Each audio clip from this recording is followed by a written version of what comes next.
Namo tassa bhagavato arahato samma sambuddhassa. Namo tassa bhagavato arahato samma sambuddhassa. Namo tassa bhagavato arahato samma sambuddhassa. Sadhu, sadhu, sadhu.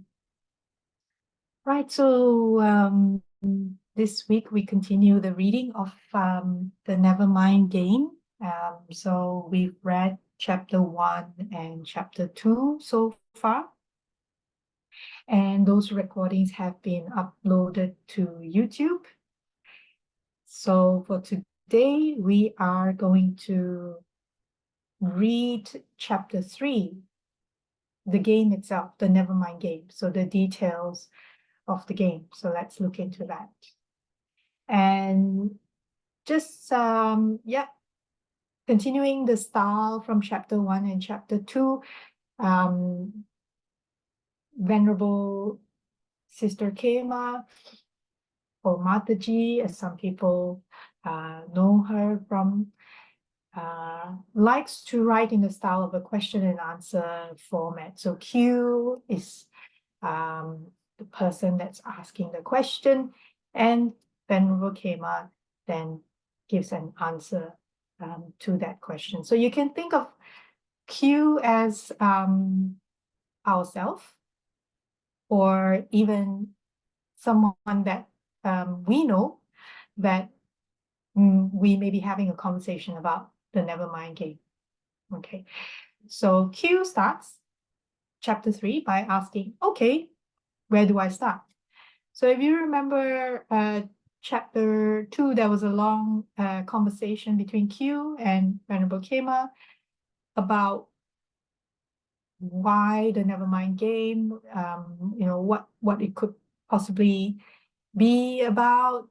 So that was kind of a precursor into chapter 3, leading on into chapter 3.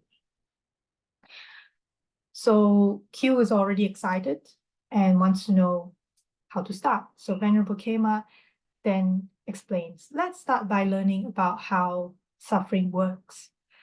Today, many people are using some form of meditation to regain control of their life.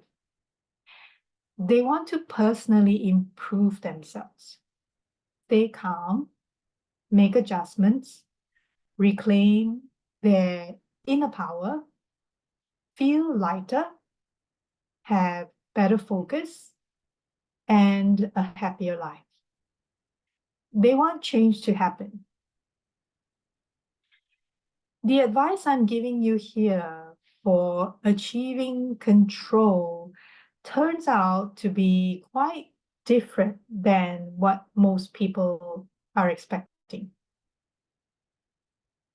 So here, there's 2 quotes here. In order to get control, you first have to give up trying to control everything. So that's almost a, what's the word? Yeah, can't think of the word, but it's almost like saying the opposite of something. There's a word for it. If someone can remind me that word, do jump in.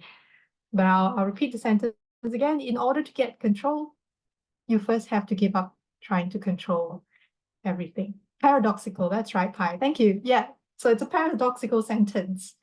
And if we have a conversation with someone who is asking us about meditation and wanting to gain control of their life and trying to think of how to use meditation to do that, and if we tell them, well, in order to get control, you first have to give up trying to control everything, they probably be like, what are you talking about?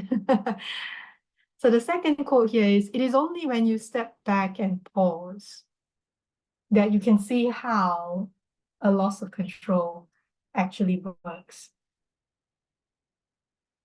Okay, so let's go into a little bit of detail here to see what this is leading to. Once you step back, you begin to see the actuality of how everything works by witnessing how knowledge and vision arises. This leads to a higher form of control. Okay, so I'll repeat that sentence again because it's quite important. Once you step back, or once we step back, we begin to see the actuality of how everything works by witnessing how knowledge and vision arises. And this leads to a higher form of control. Okay. When we learn to know something by actually seeing it as it happens, we gain confidence. For most people, this is a powerful kind of experience. Practicing the Nevermind game with this type of direct knowledge is a different way to regain control. It happens without tension, stress, or any force being involved. At this point, most people begin to smile more. So I'll continue here unless if people would like me to stop at this point, do give a shout, but I'll continue for now. The secret is that you don't learn by simply reading Dharma verses or chanting them. You can only learn by testing how things work through your own life experiences. This is actually quite an important statement that Venerable Khema is trying to put forth here, because as we know, even today, a lot of people still believe that purely by reading the verses or by chanting the verses, it can lead them to some form of salvation. Okay, let's continue. You learn to detect the danger of being caught by suffering. You practice escaping from arising symptoms of suffering and replace them with something more wholesome. Each time you practice the Nevermind game, you are retraining your mind's tendencies and reshaping your behavior patterns. This is how change is happening. Today's modern science confirms this by the discovery of neuroplasticity of the brain. This discovery proves that people can change. So here, I think it's important to know that there are quite a few important messages or sentences that Venerable Khema wants us to realize. Basically, each time we're practicing this, we are retraining our mind and we are reshaping our behavior patterns. So essentially, although sometimes it seems like nothing is happening, but change is happening in terms of how our mind works or the tendencies of our mind, and also our behavior patterns. The other thing is also that this is quite scientific, relating to how the brain works as well. Okay, let's continue the next paragraph here. This practice doesn't have to be boring either. It can be fun. It's a simple practice that helps us end old habits and create new ones for life. There is nothing magical happening here, but it happens so fast that it might seem like magic. Past meditators might also find something new here. That's good. There are some new ideas here. I encourage you not to write them off too fast before you try them as directed first. Think about this practice as using a coupon to try out a new kind of tune-up for your car. Only this car represents your mind and meditation practice. You've got the coupon. So just try it out and see what happens next. So I think here, what Sister Khema is trying to suggest is it doesn't matter where we are in our practice, or whoever wants to try this Nevermind game, whether it's someone who's already been meditating for a very long time or someone who's new to practicing how to retrain the mind. It really can benefit everyone.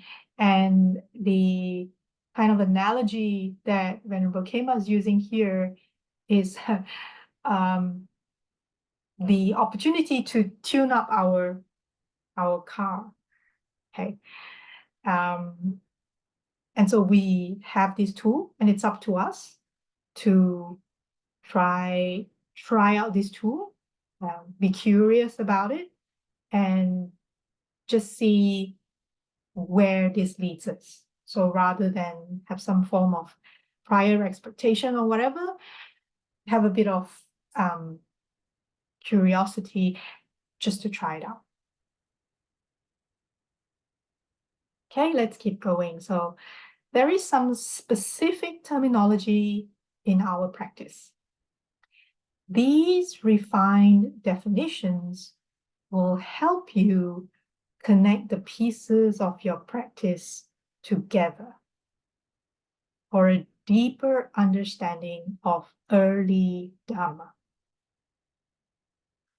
Many things you may have heard before, when slightly retuned, will now fit together to form a complete picture that can be easily used in day-to-day life. It seems that we are only repeating the advice of our wise grandmothers when they told us, if you spend some time to counter any bad habit by cultivating a good habit, then things change in about 30 days. So I'm not sure if anyone here has had that experience or that advice given to them from their own grandmothers or from someone elderly that they know. But yeah, here Sister Khema also continued by saying modern research claims that it takes 66 days to retrain the brain to support a new habit. So there's a link at the bottom of this page to gain more insights. You can research the topic of neuroplasticity.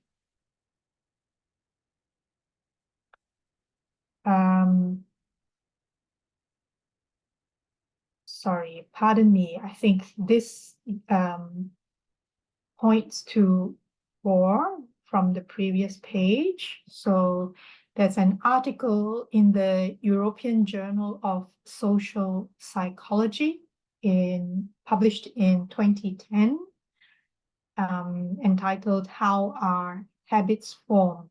Modeling Habit Formation in the real world. So in case anyone's interested, they can check out that paper. Let's continue here. As long as we keep repeating it, this duration is usually long enough for the old habit to die out and a new one to take hold in its place. Actually, you are building a new neural pathway in your brain for a different behavior pattern to take hold. So I'm just going to pause here for a short while. Has anyone, doesn't have to be strictly a meditation practice per se, but does anyone in the audience here today have any experience so far where it could be a very basic habit that they want to either stop having that habit or they want to develop a new good habit? Does anyone have that experience and would like to share that? I'm just going to stop sharing the screen for a short moment here, just to see if anyone has any comments here.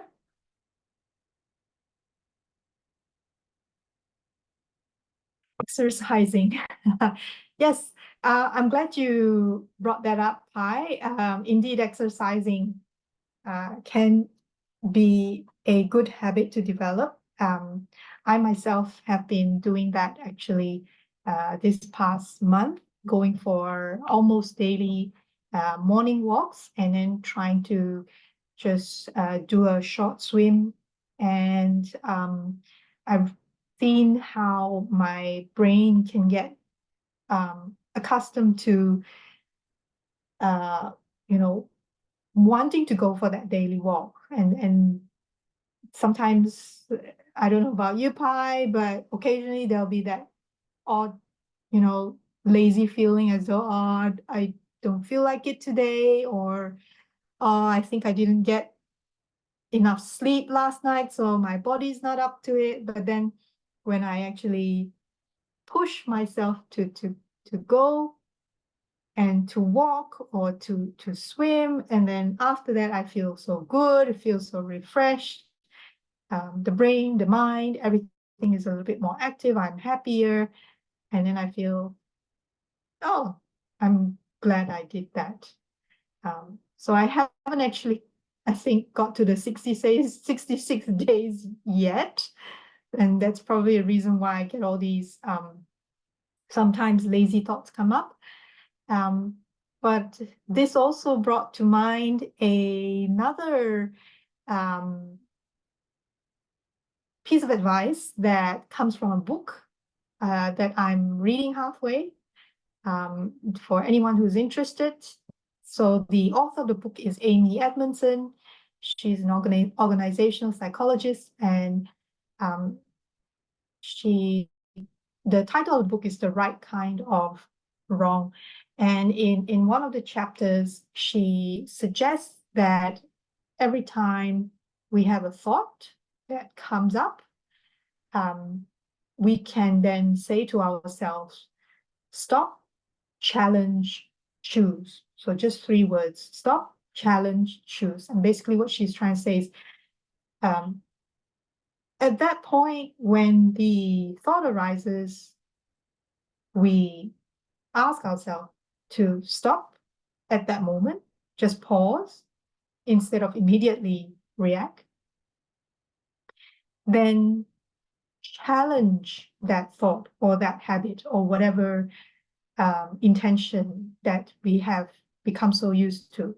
Just kind of stop at that point, challenge what we usually want to do, react, etc., and then choose. So based on what we challenge ourselves, choose what we're going to do next. So I found that piece of advice also very useful. And a couple of weeks ago, I told myself to practice that very basic stop, challenge, choose for about a week.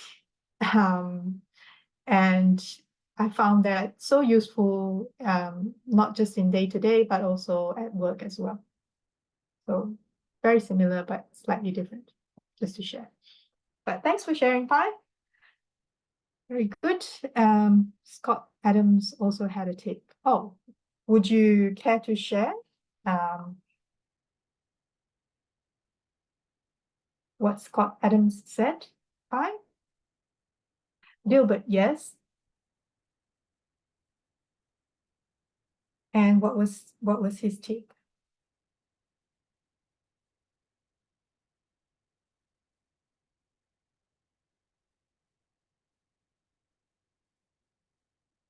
Right? So if we want to do something like exercising, do something simple first, like put on your training shoes.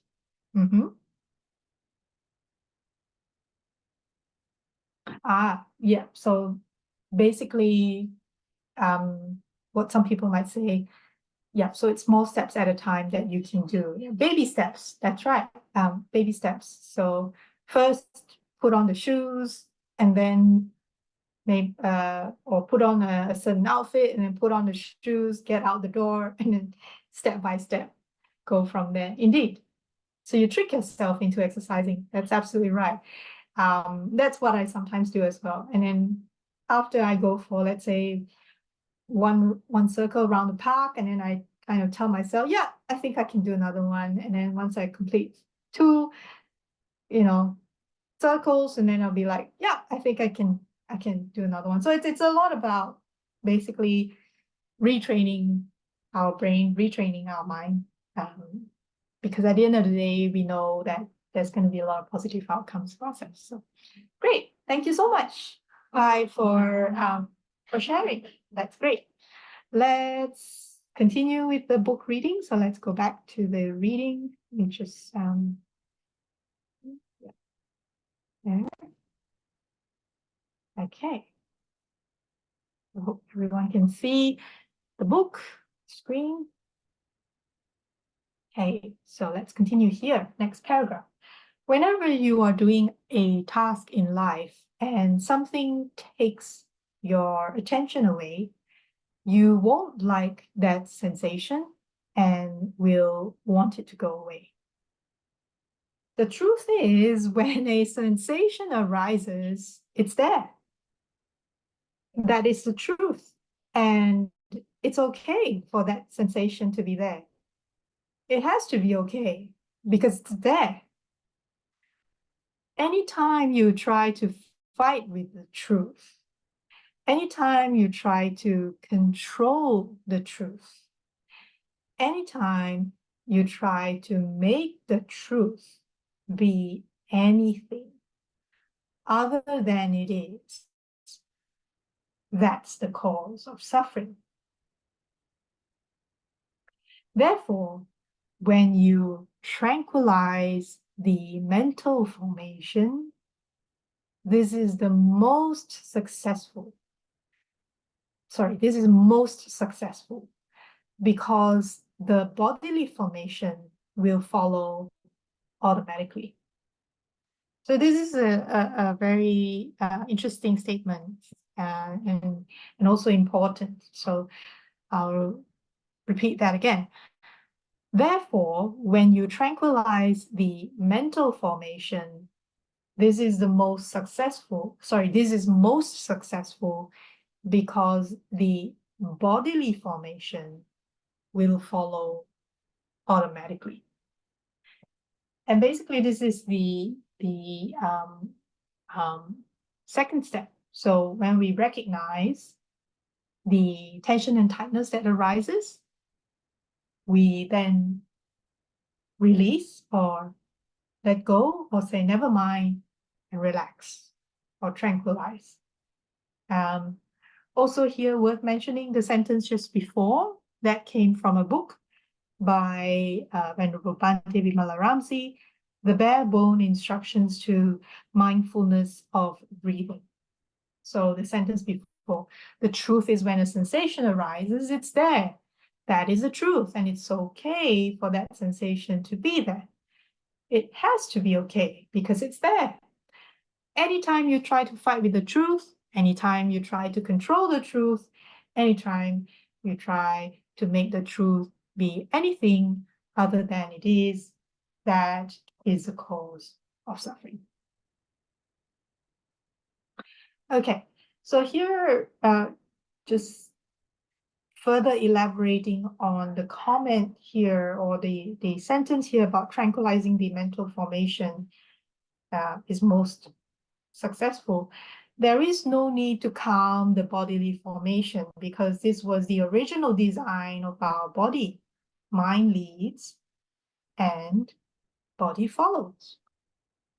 So this particular sentence really is quite important. Sorry, not that one. Ooh, having a problem with my mouse here. Oops. This sentence that follows. I'm going to read it again. There is no need to count the bodily formation because this was the original design of our body. Mind leads and body follows. This is quite an important piece of advice because a lot of modern day meditation does encourage us to go through with the whole step by step, relaxing tension and tightness from the top of the head, the forehead, etc., and moving incrementally, step by step downwards to the bottom, leg, feet, soles, etc. What here, these sentences are suggesting that really we just relax the mental formation of the thoughts that arise that made the body tense in the first place. And immediately the tension, tightness in the body will also be relaxed. So it's probably quicker than we think, the process. Anyway, invite everyone, our listeners here, to try it out and see what happens. Let's continue. The early teachings tell us that taking a gentler approach to change without a lot of tension is much better. Meditation was not to be an attempt to control any external reality. Your practice should be dedicated to uncovering the truth of how things actually work in your mind. So, instead of watching too closely with intense concentration on the internal mechanism of your mind and body, it turns out your mind is the command center for the entire operation of your body. And Q asks, is this really true? Venerable Khema then replies, yes, Q, everything begins with mind. So Q starts getting a little bit curious now and asks further. So once you figure out that it all starts with mind, just like the Buddha said, you should investigate where suffering begins and ends more closely. Is that it? And Venerable Khema then answers, yes, Q. It would seem like the Buddha decided to go directly to the command center, which is mind, to investigate step by step how it operates. This practice I'm showing you eventually helps the mind stop reacting to thoughts, sensations, and emotions. Instead, you are given a way to let go of your personal desire to react. And you gain the space you need to choose a response. Mental thoughts lead us to verbal and physical reactions, and these often lead to great suffering in daily life. But you don't have to react if you retrain your mind to respond. As a human being, you have volition. Volition means choice. It is your choice to control your actions, to respond by choosing a different solution. So you see, there is a way to discover new and peaceful solutions.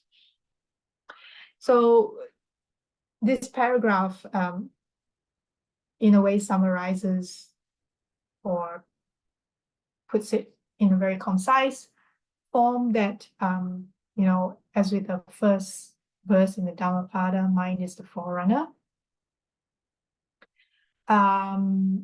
Also, a quick 3-word that I shared from earlier, suggested also by Amy Edmondson, is to stop, challenge, choose. So it's very similar here as well. And by doing that, by retraining our mind, not having to react every time to whatever stimulus comes every day to us, but rather just to stop and then choose a response rather than react to it. We can then see, new different ways to tackle different interactions in our day-to-day life. Okay, let's continue. So Q wants to dig deeper. So Q asks, but you are saying that choice and change can't happen without this kind of knowledge and vision happening first, right? Okay, so this is very important here because there needs to be some form of knowledge and vision. And that is a kind of an understanding to develop first, so that by having that knowledge and vision, that kind of stimulates the choice and change that we would want in our lives. So Venerable Kema then replies, "That's right, Q. We humans are strange beings." Yes, indeed. Although we might tell people we have knowledge, oftentimes we really haven't internalized that knowledge. So this is very common. I also admit I do this quite often as well. And a lot of times when I'm having discussion with people and when I'm having conversations, halfway through those conversations, then I realize that, in the conversation itself, a thought will pop up or a feeling will pop up that I'm like, do I really know what I'm talking about here? Kind of thing. So I guess it's very common for all of us. We have only academically learned it without experiencing it. That is why we have so much trouble trying to make peace in the world. Knowledge without wisdom fails when we have not imprinted it into our brain. So that's the key sentence here, which I'm going to highlight. Knowledge without wisdom fails when we have not imprinted it into our brain. In the case of understanding the mind, imprinted wisdom only happens through experiential knowledge.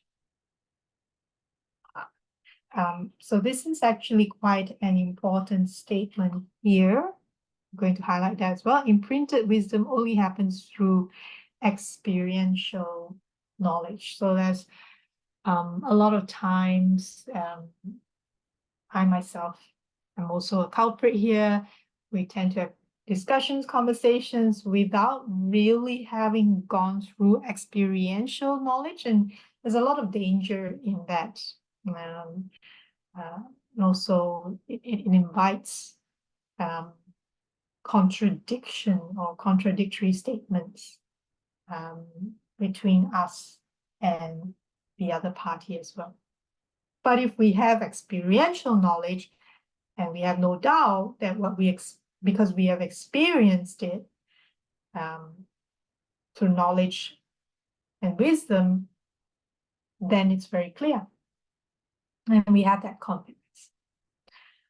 So based on latest insights about neuroplasticity, we know that learning can only become imprinted in the mind through repetition. So the key word here in this sentence is repetition. We must exercise a different behavior repeatedly for the mind to accept that this is what we want it to do. So here there's a reference to Dr. Michael Mertzernick's paper, Soft Wired, How the New Science of Brain Plasticity Can Change Your Life, published in 2010 for those who are interested. So here Q asks a question. So in order to imprint new responses onto the brain, what are we watching for?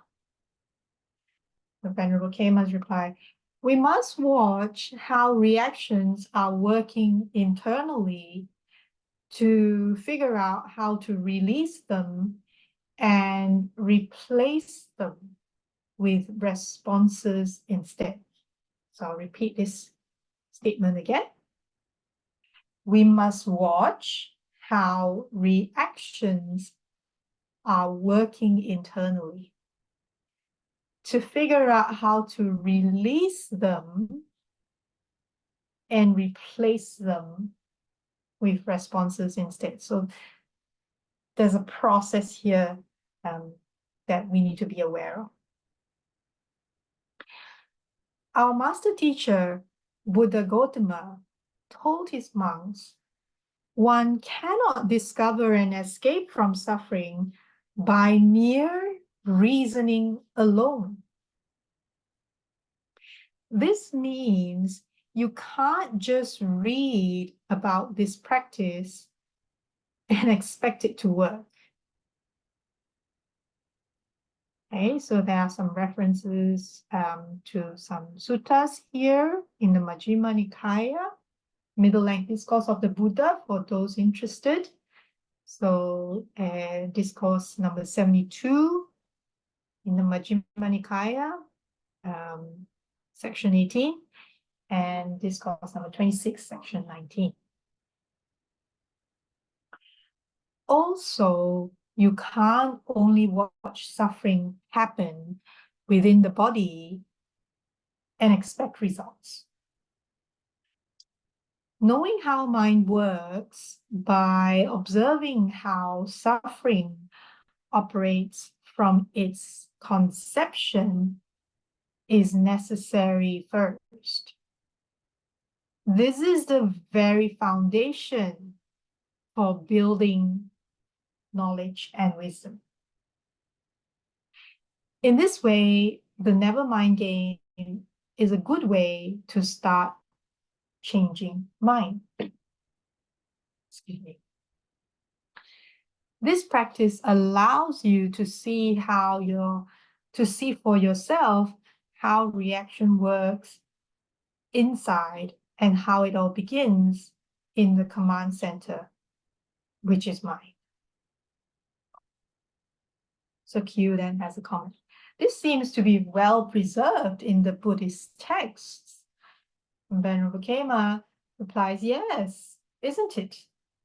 Each time you say never mind to a thought or any heavy sensation that is coming up inside, and you relax the tension in your head with a smile, you are shifting the disturbing emotion into a different state of mind.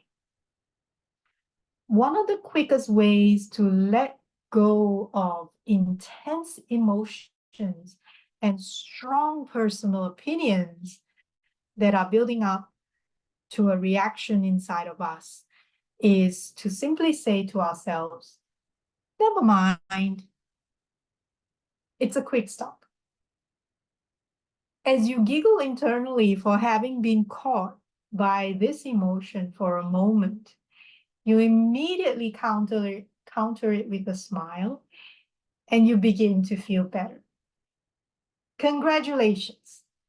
You just caught a distraction, said never mind, and shifted your mind's pattern. Q says, that's a good one.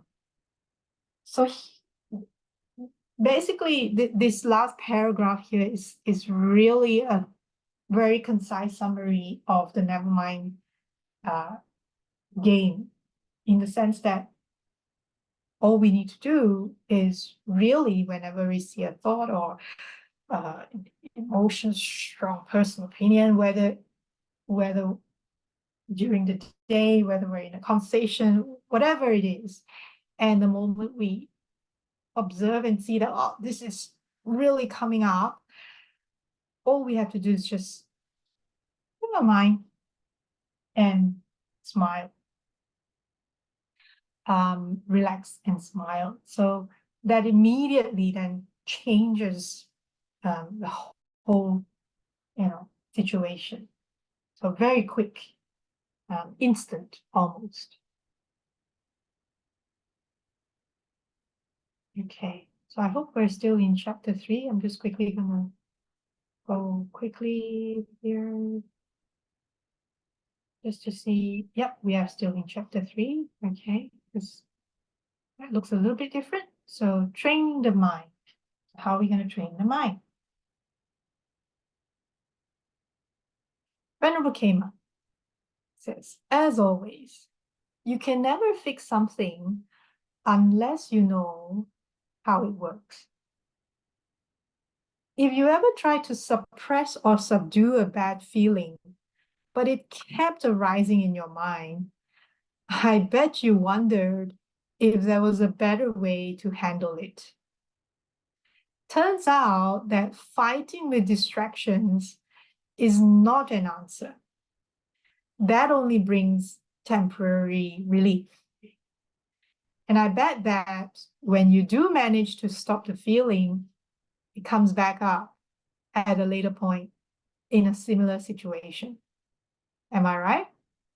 And Q said, yeah, that's right. So Venerable came up, is trying to explain the process of how these distractions arise in mind and how we're going to use the Nevermind game to try and retrain our mind. So Venerable Kema then continues to explain. Trying to force a distraction to stop doesn't work very well. The only thing it does is to make it happen again. This will start a systematic frustration, anxiety, and exhaustion. So it's quite true here, this sentence of this will start a systematic frustration, anxiety, and exhaustion. We can see for ourselves very quickly whenever we find ourselves caught in a kind of negative emotion or negative thought, and it keeps spiraling. Very quickly, we can see that, oh, all of a sudden we feel so tired. The body feels so heavy, tight. It's because it's basically how the process of the mind and body, how it works. And so one thing leads to another. The fact is, we cause ourselves more suffering and tightness of mind whenever we fight with the truth. And the Buddha taught us when our body gets exhausted, our mind gets exhausted too. And then we can't see things clearly and respond. And he said, yeah, I've already been there, done that. It's time to turn the page. So I'm just guessing, well, I can say so for myself, and it's still happening. I'm not sure if anyone else here feels the same, but definitely we have been there, done that countless times. And Venerable Kema says, well, me too. We all have. Welcome to the human race. The moment we think we are crazy, we need to stop and look around. Apparently, this is normal. Everybody is crazy in this way, not just us. The best news we have today is that it is possible to train our mind to go in a more wholesome direction by changing our overall life perspective. Once we change this, we will find that it is more comfortable for the mind too. Of course, there isn't an immediate permanent fix.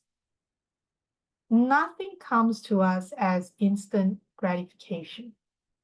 We do have to practice changing how we see the world. So Q then wants to know further, is that what a perspective is? So Venerable Kema then explains more thoroughly to answer that question. Yes, the way you choose to see what is going on in the world is your chosen view or your perspective of life. Do you have a positive or negative perspective of what is going on? You choose. Consider for a moment, how many years did it take for us to lock in our old habits? Our mind can get very set in its ways.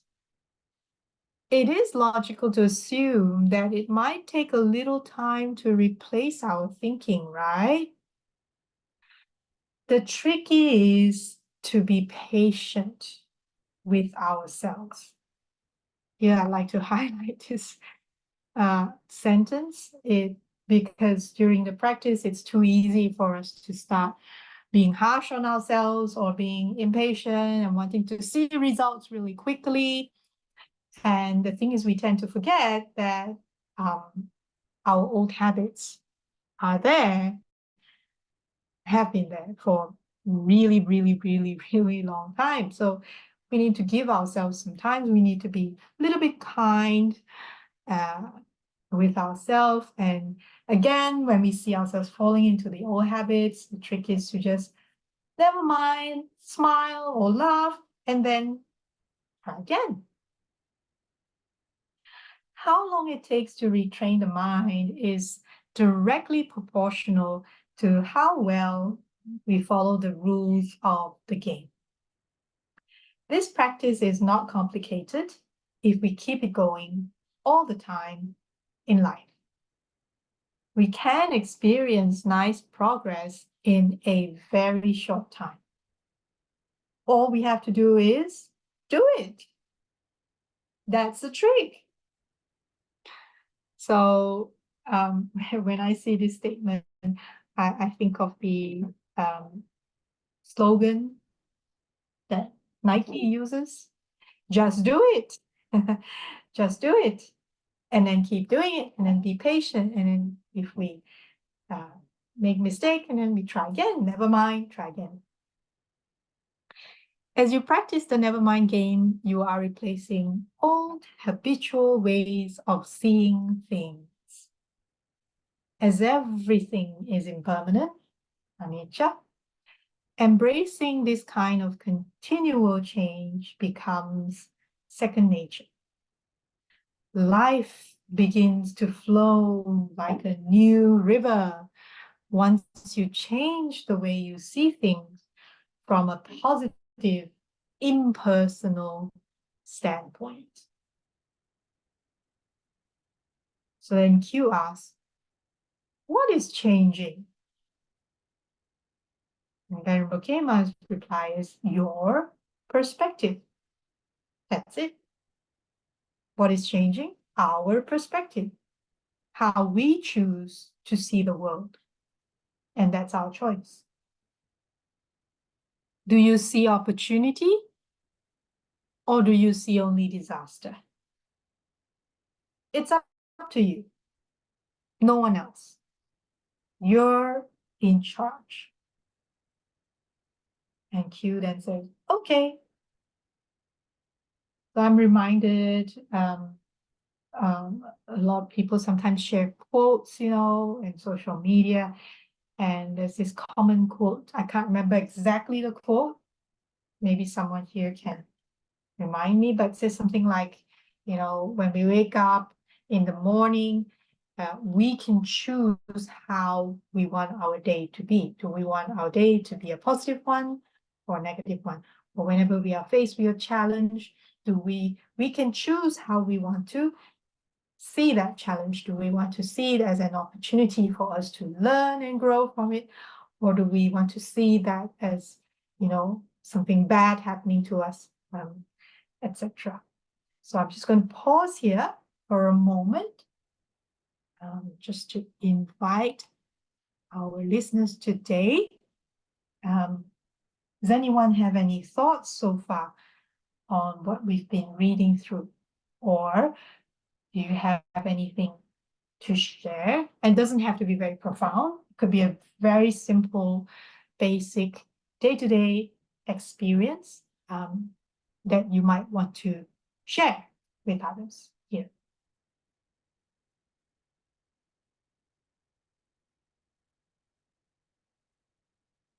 So it may be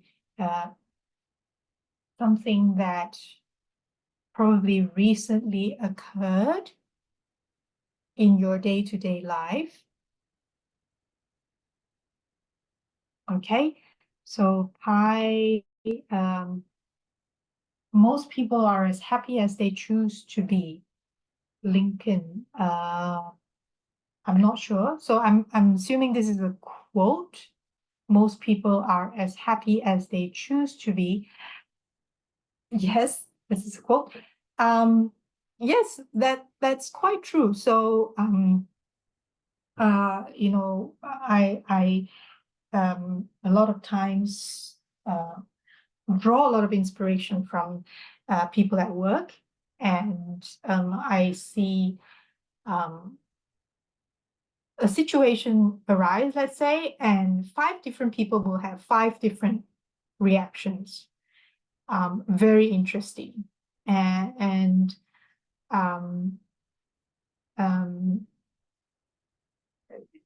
each of them choose to react differently. Each of us choose to react differently.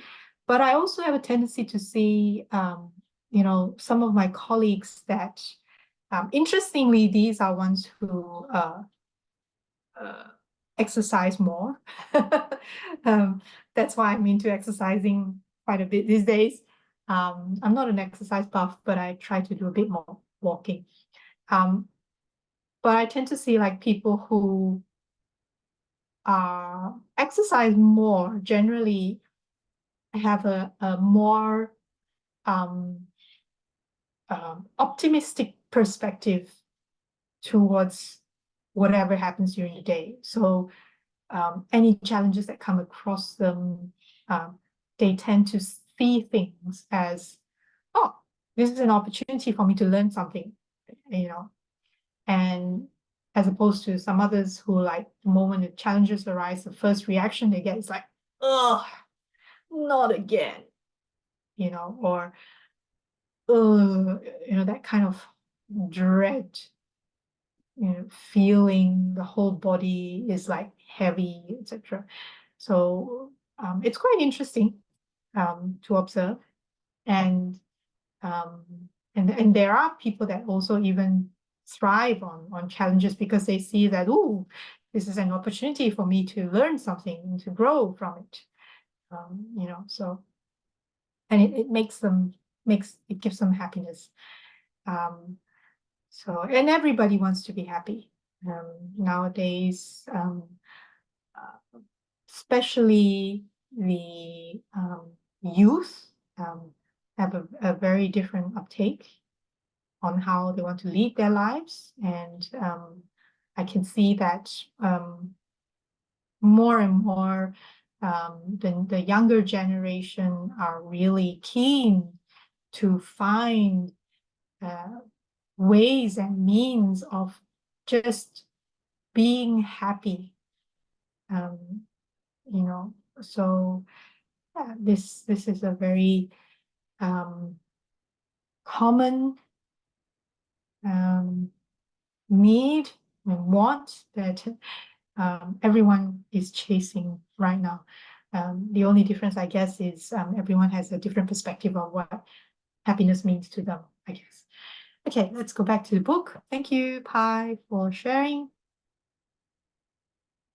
Let's go back to the book. Book. Okay. All right, so let's continue. Venerable Kema.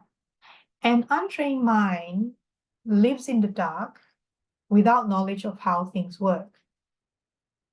It is struggling by pushing and pulling at whatever the truth seems to be in the moment.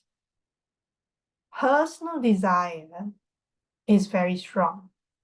So there's a couple of Pali words here that Venerable Kema inserted. Personal, atta, desire, lobha, is very strong. This is the personal desire to change whatever is happening in the present time. Such a desire can feel overwhelming and painful, resulting in suffering. So then Q asks, and what about a trained mind? Venerable Kema then explained. A trained mind understands the true nature of everything. It has curiosity, patience, and persistence. So these are three qualities that are worth cultivating: curiosity, patience, and persistence. Persistence in the practice. It has gained knowledge by seeing how all states arise and eventually pass away, anicca. A trained mind cultivates a practice of lovingly accepting whatever is happening in the present time without reacting to it. It calms down and begins to respond by recognizing what is essentially going on and letting go of unessential thoughts mixed in. This is a more effective and comfortable way of operating in life. As you practice, you begin to realize that there is an impersonal nature, anatta, to everything experienced in life. You then attempt to observe your experience from a more impersonal perspective. This angle leads to a clearer, more positive, and healthy view of life. This change in the way of observing is called your life perspective. The Q then asks, I never thought there was a way to change how we look at life. How can your life perspective have an impact on how you live your life? This is a very valid question. How can how we, the moment we change the way we look at the world or the way we look at life, how can that have an impact on how we live our life? So that's quite a valid question. Venerable Kema then answered, yes, Q. I never thought about this either. This possibility changes everything. Think about it. When your perspective changes, you have a choice about how to see your world and how you receive everything happening each day.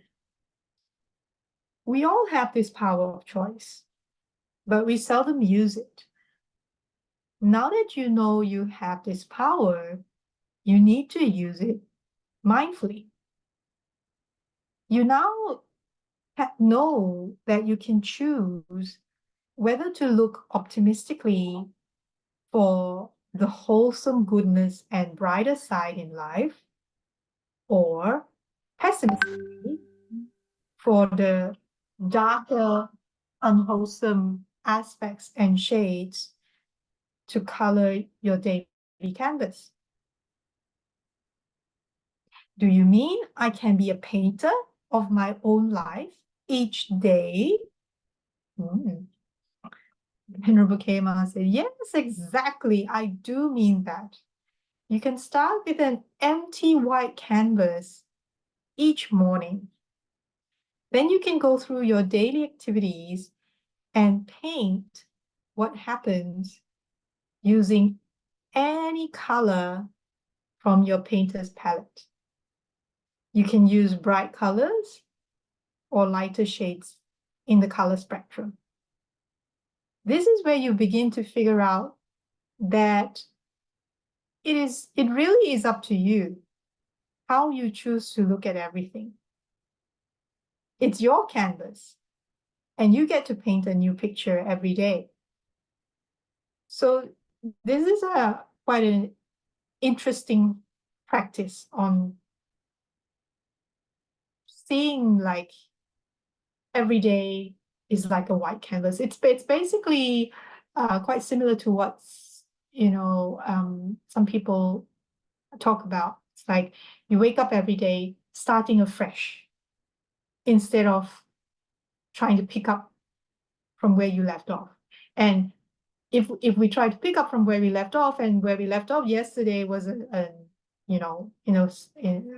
ended pessimistically or negatively, then we carry that forward into the next day. But if we start every day with an empty white canvas and just being at that day, thinking about, okay, I'm going to color my day brightly and see what happens next. So it's something we can try, practice, and see what happens. So coming back to what we highlighted earlier, developing that curiosity, patience, and persistence in our practice, day to day, and see what happens next. So then Q comments. So knowledge and vision means knowing by seeing. Simple as that. Knowledge and vision means knowing by seeing. Knowledge helps us let go of doubt once we begin to see how things truly work. We begin to understand that we always had the power inside us to choose whether our mind will become more open and responsive to life, or continue thinking in a way that leads us into ongoing frustration and reactive behavior patterns. So it's our choice. So the question is, which one would we choose every day? Venerable Kema then replies, yes, Once this knowledge begins to grow inside us and the light begins to shine brighter in us, our curiosity demands we go deeper to further the development of knowledge and wisdom.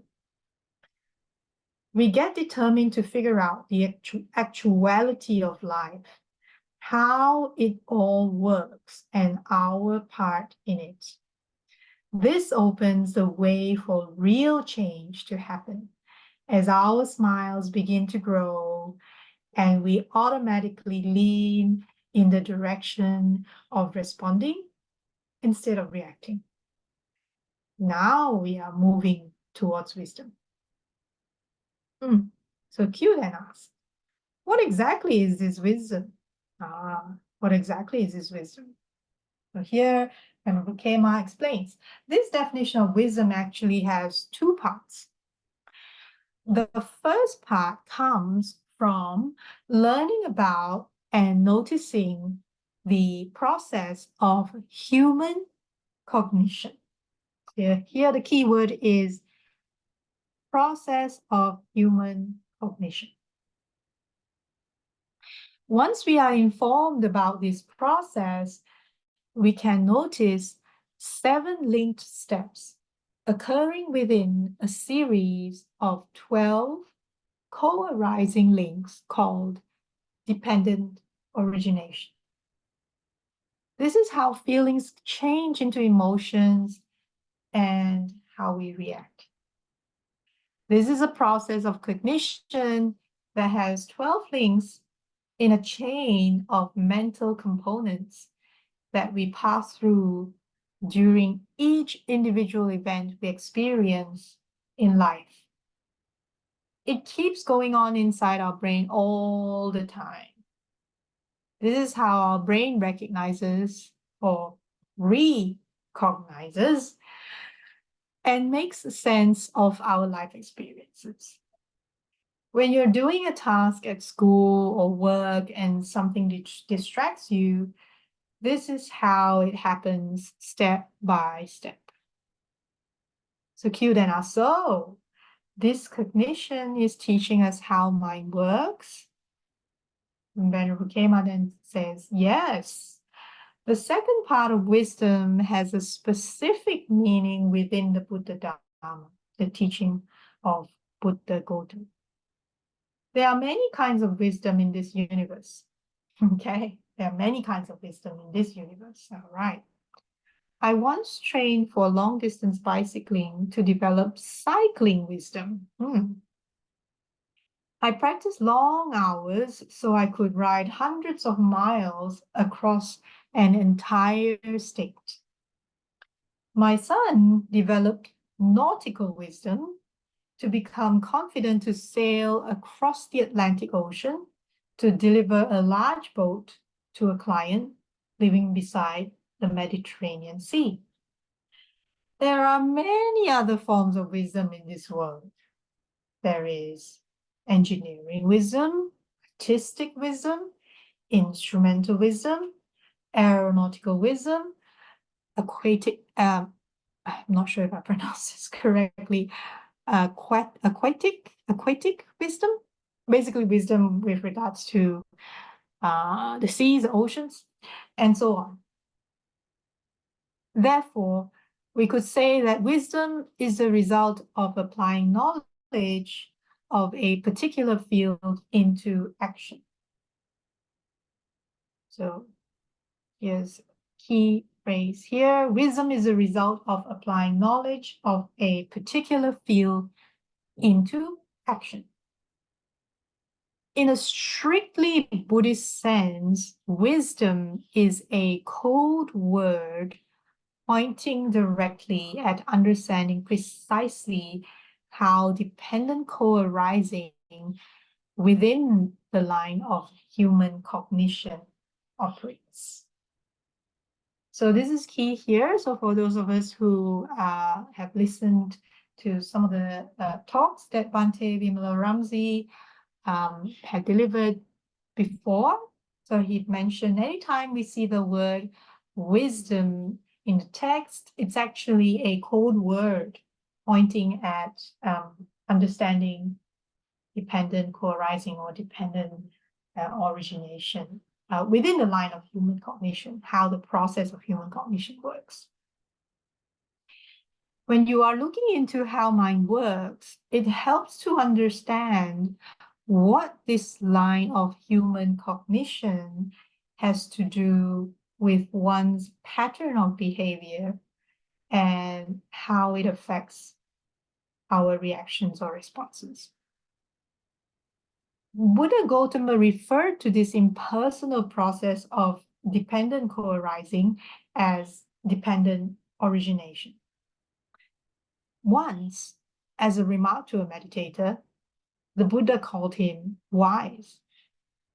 As it turns out, he used this word in a very specific sense. First, we must consider that we heard this remark coming from a meditation teacher who trained thousands of people to see how life operates, beginning with one's mind. He was helping the meditator understand how a person could clearly see the arising parts of their own human cognition. He often demonstrated how suffering happens in every single event of our life. Human cognition refers to the process our mind goes through to comprehend what is happening in a step-by-step manner during any present time event. Although we cannot see all of this process easily because it happens so fast, there are 7 links that we can watch during our mundane life events, as well as in our meditation.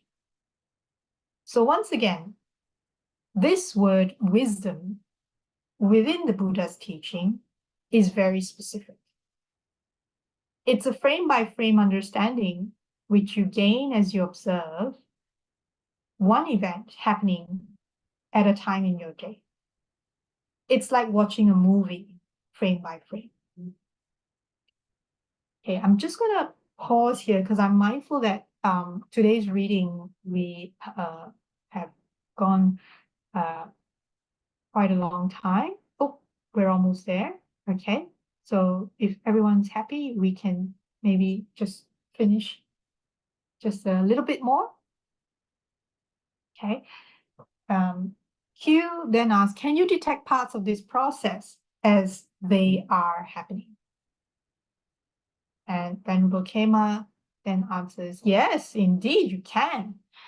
In order to do this, you must practice letting go of whatever arises in your mind as a distraction and remain curious enough to impersonally notice how the arising and passing away of each frame is occurring. And Q then asks, do things happen in the same order each time when they arise and causes suffering? This is quite a valid question, because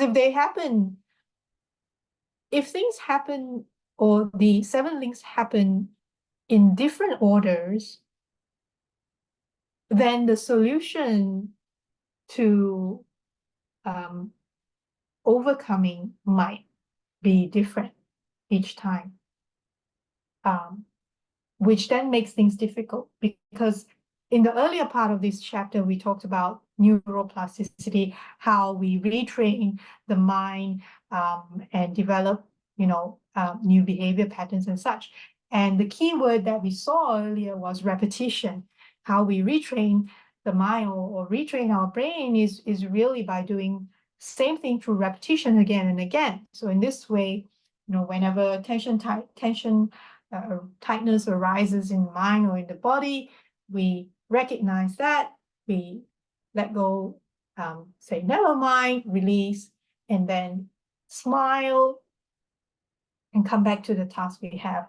So if things in the process or the links in human cognition or dependent co-arising did not happen in the same order each time, that will complicate things a lot. So luckily for us, they happen in the same order each time. And this is what Buddha Gautama discovered. So Venerable Kema then replies, yes, they do. The first thing that happens is a change in tension and tightness in our mind and body. That is the point where personal craving begins. So this is a very important point because as what taught Buddha Gautama taught, the real cause of suffering really is craving, the personal craving. So if craving manifests as tension and tightness in our mind and body, then hey, we found the key. We found the key. So the key to note here is noticing when that change in tension and tightness arises, and then never mind. Is there a way to let go of the tightness that comes with this suffering? Venerable Kema then answers, yes. That is why I'm showing you this practice while you are learning about an escape from reactions and suffering. Because once you understand the 7 links that are happening inside, you will realize that there really is a way to escape and how to actually do it. Then, the next time you experience a similar distraction, your mind will intuitively know what to do. The understanding of your own mind will deepen, and you will escape from reactions more often and replace them with a smile and a response. Never mind. Okay, so that really was the end of the reading of chapter 3. And I'm going to just stop sharing the screen right now just to see. Okay, does anyone, I'd like to invite anyone who's dialed in today to share their thoughts, experience, whether it's related to today's reading or otherwise. Anything that people would like to share that may be beneficial, feel free to come off mute or type in the chat screen. Has what we read today made sense? Is it relatable? I'm worried that today the reading went over time a little bit. It was beneficial. I'm glad it's beneficial. I think Venerable Sister came up, put in a lot of effort to try and write the style of writing. I think she really tried to write in a way that is easy to follow, easy to understand for general public, so to speak, people of all ages. I think she really tried her best to make sure that it could cater to the widest possible audience as much as possible. So not only people that necessarily had been exposed to meditation before or know about the Buddha Dharma, but just anyone in today's world that has an interest in wanting to know how to be happy in a quick and effective way. Okay, thank you, Pai, for sharing, and I'm glad that you found it beneficial. Anyone else would like to say something?